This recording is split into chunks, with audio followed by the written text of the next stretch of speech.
Tonight, somewhere in the world, a person will fall asleep in the middle of predator territory. Not behind concrete walls, not inside a locked building, just a thin tent, a sleeping bag, and a few layers of fabric separating them from the wilderness. Around them are animals that can smell better than they can see, animals that can hear movements humans would never notice, animals that spend their lives hunting. And yet, almost every one of those people will wake up perfectly fine. That sounds normal until you stop and think about it.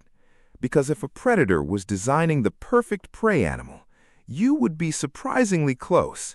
You can't run, you can't fight, you're unconscious, you make noise, you radiate heat, you smell different from everything around you. In other words, you are easy to find, easy to approach, and, at least on paper, easy to kill. So why doesn't it happen? Why do wolves, bears, mountain lions, and other predators usually leave humans sleeping alone? The strange thing is, they know you're there. A bear can smell you long before you ever see it. A wolf can hear things you would never notice. A mountain lion can move through darkness almost silently. They're not missing you. They're choosing not to act. And that's where the mystery begins. Most people think they already know the answer. Maybe predators are afraid of humans. Maybe humans are too dangerous. Maybe predators simply aren't hungry enough. But those explanations don't really solve the problem. Because predators take risks all the time. They chase animals that fight back. They hunt animals with horns. They attack prey that can injure them. Risk alone doesn't explain why sleeping humans are usually left alone. So let's look at the problem from a different angle. Imagine you're a wolf. You've spent your entire life learning what prey looks like. You know how deer behave. You know how rabbits behave. You know how prey reacts when it's scared. You know how panic looks like. You know how weakness looks like. And then, one day, you encounter a human. The human doesn't run. The human doesn't react. The human doesn't behave the way prey is supposed to behave. Something feels different. Something doesn't fit. And suddenly, the question changes. Maybe the real mystery isn't why predators avoid humans.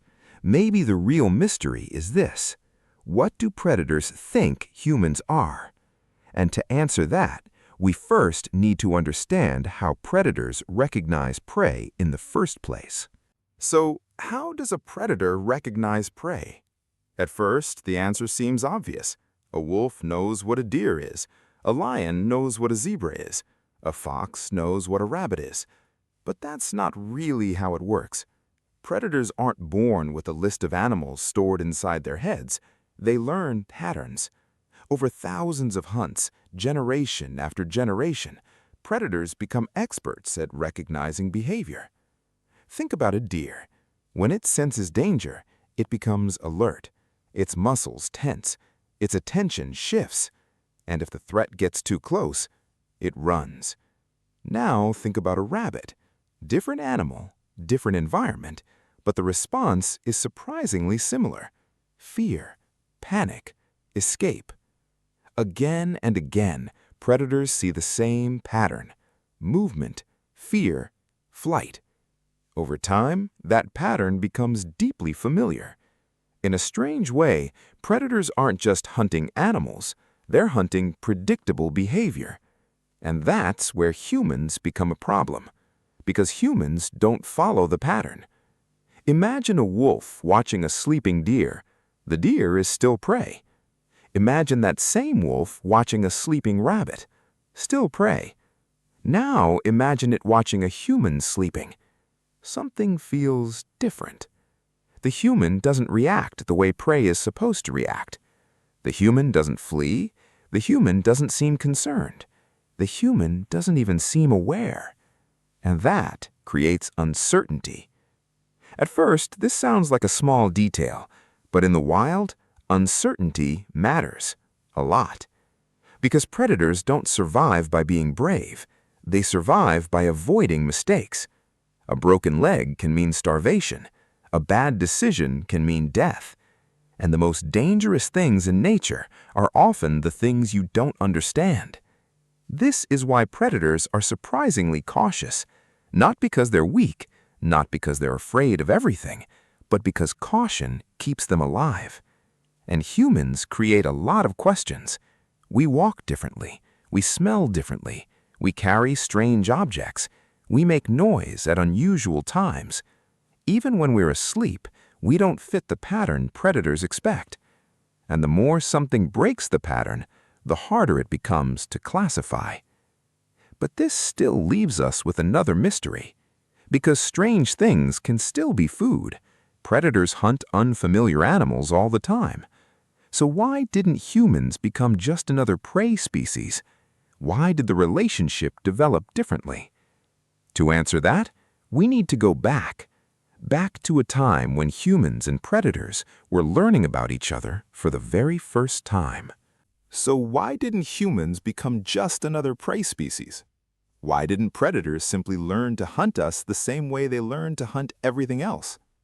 The answer begins with a simple fact. Predators weren't the only ones learning. Humans were learning too.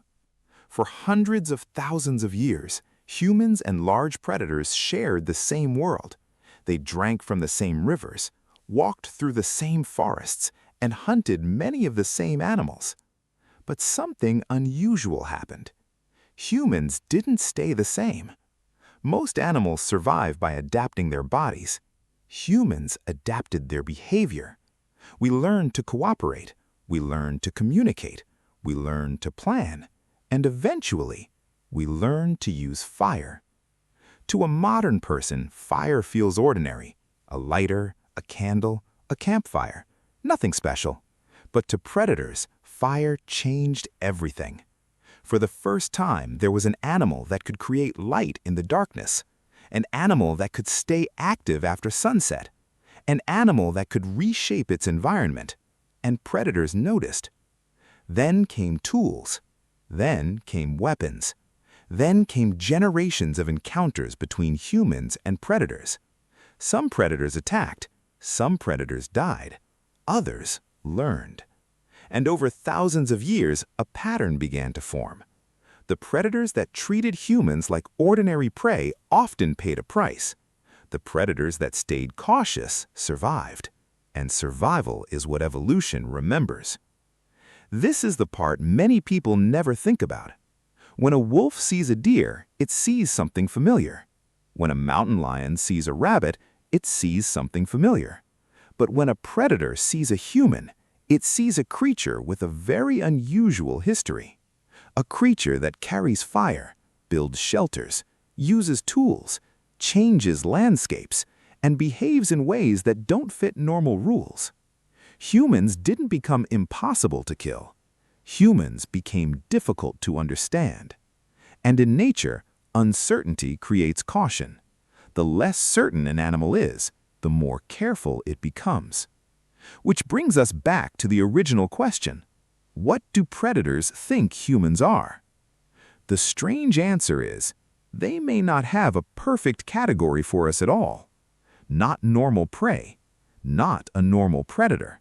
Something else, something unusual, something worth avoiding until proven safe. And perhaps that's why so many predators choose distance over risk. Not because they can't reach us, not because they're weak, but because caution has been keeping them alive for a very long time. So the next time you're lying awake in a tent, listening to something move through the darkness outside, remember this. Whatever is out there probably knows you're there. It may have smelled you hours ago. It may have heard every movement you've made. But the creature wondering about the darkness isn't always you. Sometimes, the animal outside is wondering about you, too.